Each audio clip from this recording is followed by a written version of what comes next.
ለሆድ ድርቀት ማለት ነው ቅመሞችዬ ያው በብዛት እኛ ከሩዝ ጋም ከምንም ጋር ዘይት የበዛበት ነገር ስለምንበላ የሆድ ድርቀት ያስቸግረንና ለሆድ ድርቀት መፍትሄ ይዤላችሁ መጥቻለሁ ማለት ነው።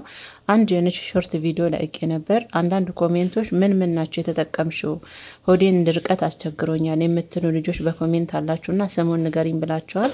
እንግዲህ ዛሬ እንደተለመደው ያው ይዤላችሁ መጥቻለሁ ማለት ነው።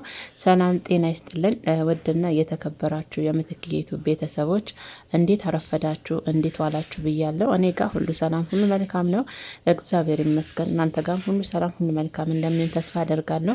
ለቤቴ አዲስ የሆናችሁ ደግሞ ሰብስክራይብ በማድረግ የደውሏን ምልክት በመጫን ቤተሰብ እንድትሆኑ የኔ ምርጦች ጋብዛለሁ። ቪዲዮዋንም ላይክ አድርጉ ለተቸገሩት ይድረስ ማለት ነው።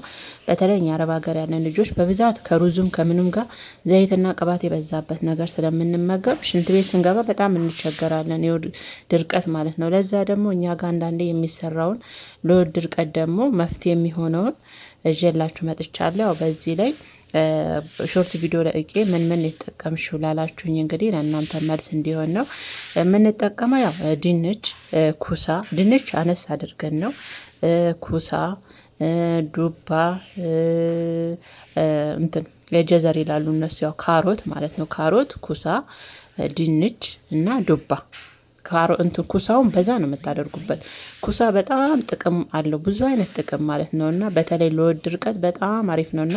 ድንች ግን ትንሽዬ ብቻ ሳይበዛ ማለት ነውና ዱባና ካሮት አድርጋችሁ እነዚህን በመቀቀል በውሃ ብቻ ምንም ዘይት የለው ማኡላላት የለው እንደምታዩት። ከዛ ከሞን የፍሬውን ካላችሁ ወን የፍሬውን ከሞን ወን ደግሞ ዱቄቱን ፎቶን አሳያችሁ ነበረ ቪዲዮና እንትና ለማለት ያለ ማስገባቴ ቆጬ። ምክንያቱም ከሞን ምንድነው ብላችሁ ልጠይቁኝ ትችላላችሁ ብዬ ነውና ከሞን ወን ፍሬው ካላችሁ ከሌለ ደግሞ እነሱ ሩዝ ነው የሚጨምሩት ቅመም ነው ከሞን ማለት ነውና ወን ደግሞ ዱቄቱን እኔ ተጠቀምኩት ማለት ነውና እርድ ኩርኩም እርድ ነው ለእናንተ በደንብ እንዲገባችሁ በብዛት የኔዎቹ ስለሆናችሁ የምታዩት እርድ ጨምራችሁ ከዛ አንድ ፍሬ ቃሪያ እንደዚሁ እንድታፈጥና እንደዚሁ በውሃ ብቻ ማለት ነው። እነዚህ ከላይ ነው ብትጨምሩት።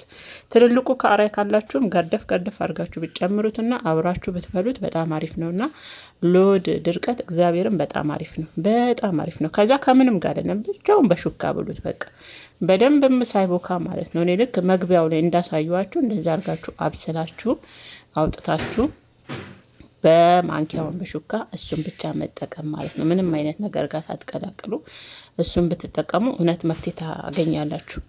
በተለይ ኩሳ ደግሞ በጣም አሪፍ ነው ለሆድ ድርቀት ማለት ነውና እሱን አድርጋችሁ እንግዲህ ቤተሰቦቼ በኮሜንትም ለጠየቃችሁኝ ኩሳ ነው በብዛት ደግሞ አረንጓዴው ምንድነው የምትሉኝ ልጆች ስላላችሁ ኩሳ ይባላል በአረብ ሀገር። በእኛ ሀገር ኢዳ የሚሰሩበት ነው፣ ኢዳ የሚሰሩበት ኩሳ ማለት ነውና በእኛ ሀገር እኔ ስለማላቅ እንግዲህ ስሙን እዚህ ኩሳ ይሉታል። ኢዳም ላይ የሚሰሩት ነገር ከኢዳም ጋር ከስጋ ጋር ቀላቅሎ የሚሰሩት